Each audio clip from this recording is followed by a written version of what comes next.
All right, more breaking news updates in this Lamar Jackson saga. It's going to be one of the biggest stories of this offseason. Everybody wants to know, will he stay? Will he go? Is he going to be finding a new team? But the Baltimore Ravens making a big move today, moving on from offensive coordinator Greg Roman, the man who redesigned the entire offense that led Lamar to win the MVP, got them to multiple Super Bowl appearances. They are moving on from him. The team released a statement today. It was pretty nice. And then head coach John Harbaugh and GM Eric DeCosta had a nice long meeting. I'm going to go through, break down everything that's going on with this story, give you my 2 cents on the whole situation. But if you could first, drop a quick like on this video, hit that thumbs up, subscribe to the channel if you're not already. New videos every single weekday. But let's get into it. All right. So after his long tenure in Baltimore, offensive coordinator Greg Roman will not be coming back to the Ravens. They've mutually agreed to part ways. Seems more like a firing more than anything else. They released a nice statement to him. I mean, Greg Roman has been a staple in Baltimore, so it's pretty crazy to see him moving on. And I mean, I guess you can blame him on the offensive struggles. He rebuilt this entire offense to suit Lamar Jackson and his skill strengths when he was coming into the NFL. Not much of a passer, a big-time mobile quarterback, we all know.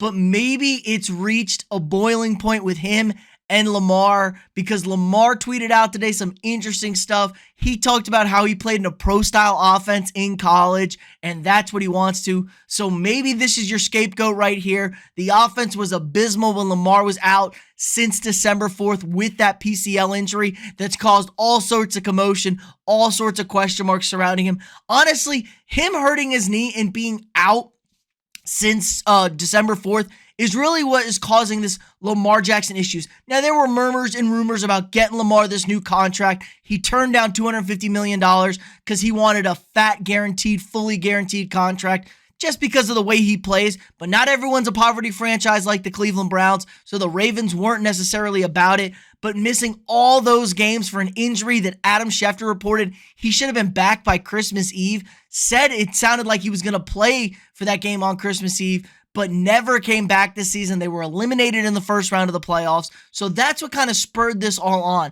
And Lamar's not helping himself out here. We know he wants the fully guaranteed contract. We understand his play style puts him at a long-term risk. We don't even know if it's sustainable. He's won an MVP. He's won the division. He's made a lot of playoff appearances.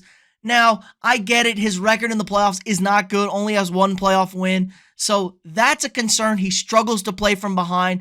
But man, it's really hard to find a quarterback in this league that can win you a lot of football games. And Lamar wins a lot of regular season football games. And if you're in the playoffs every year, you always have a chance. Now, everyone will say, do you really have a chance? Yes, anything can happen once you get into the dance. If you get hot, the defense is great.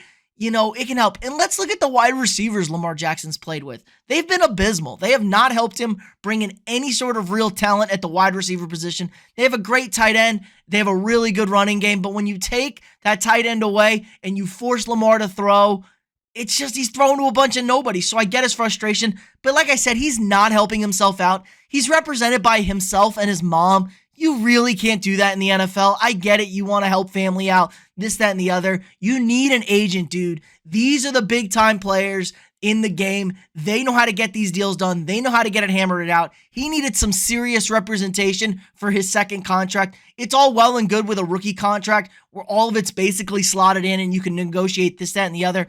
But when we're talking this amount of money with these kind of franchises, you need the pros. They are professionals for a reason. But that's not helping him. And then he released this cryptic post on Instagram the other day, which is not good. When you have something good, you don't play with it. You don't take chances losing it. You don't neglect it. When you have something good, you pour into it. You appreciate it. Because when you take care of something good, that good thing takes care of you. That is not a ringing endorsement, a not so subtle jab at the Baltimore Ravens. He feels slighted. I mean, I get it. But man, this is a very complex situation. Now, the Ravens are favored to retain him for this upcoming season, but there are a lot of teams out there that could really use him. The Jets, the Dolphins could be interested. He is a Miami native.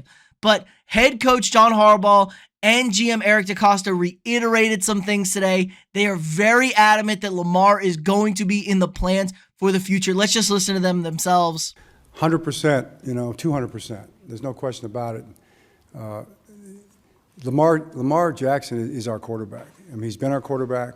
Everything we've done in terms of building our offense and building our team, how we think in terms of people and put people around him, is based on this incredible young man and his talent, his ability, and his competitiveness. You know, he and I were talking today too, and one of the things about Lamar that to me stands out, he's an incredible competitor. I mean, Lamar Jackson, all he wants to do is win at everything he does. You know, yeah, he's got a lot of talent. He's a very bright guy. He's got a big heart, but he's just a massive competitor. And that's the kind of guys we want to build this team around, guys that love football and guys that love to compete. So hasn't changed. It'll never change. I've loved Lamar. Eric loves Lamar. And it's not going to change in the future. So, you know, I don't know anything about the details of the whole thing, but I know one thing. I'm like all the fans out there and everybody else. You know, I'll have my fingers crossed and my toes crossed, and I'll be saying prayers. And I have every faith that it's going to get done. And we've got the best people in the world doing it. I mean, Eric DeCosta is nobody better. And Eric wants him here. I want him here. Steve wants him here. And Lamar wants to be here. So. Okay, then Harbaugh went on to talk about how Lamar's going to be involved in searching for the new OC. And this could have actually been the trigger point, the straw that really sets things in motion to keep Lamar in Baltimore. Maybe it all was Greg Roman and this kind of mediocre elementary school type running offense that he had assembled, and Lamar's looking for something more. Of course. I mean, you know, Greg and I spent hours, you know, talking about this, you know, in the last couple of days, let alone, you know, every day when you're together for 4 years, you know, the challenges that Eric's talking about, you become really close, you know, as coaches and scouts. And this is something that, you know, is something I think is good. You know, it's an opportunity for him to move in some directions. The things he accomplished here were pretty historical. You know, there are records set here, you know, in the National Football League that are going to stand for a long, long time. So, you know, we're all really proud of those things. And Greg's a great coach, and he did the best he could every single week, every single day. Great family, you know, another great competitor. So, you know, we leave that era kind of, you know, we move into the next era now in terms of our offense. And I did ask Lamar about it, you know, and he will be involved in it. You know, I'll keep him abreast of what's going on, and I'm sure he'll have some input along the way. But I know his focus, like he told me, is going to be on getting himself ready and getting his guys ready, you know, for next season. So that's a pretty clear ringing endorsement from both, you know, the head coach, the GM. They're talking about it. Lamar is their guy, 200% sure he's going to be back next year as their quarterback. So what this tells me is if they can't get this long-term deal hammered out, they were very adamant they're trying to get the long-term deal hammered out. But if they don't, the franchise tag is guaranteed. He will get tagged. But if I'm Lamar, there's your guaranteed money, but it's only 1 year. I don't know if I'm playing on that tag. We've seen players lately in the NFL be able to finagle and work their way around, force themselves with a trade. It's moving towards an NBA-type model, but the NFL is not about that. So this could be a really interesting standoff if they can't get this guaranteed deal done, and he is franchise tag, what Lamar does, if he'll show up and play for the Ravens, if he'll be adamant, no, you got to trade me. We saw Deshaun Watson sit out an entire season. We know there were some other things going on there, but he did sit out an entire year talking about not playing for this franchise in Houston. So we could have a situation like that where a top quarterback in the prime of his career sits out because he is sick and tired of playing for this organization. It's really interesting to see. We're going to be keeping tracks of it. Let me know what you guys think in the comments below.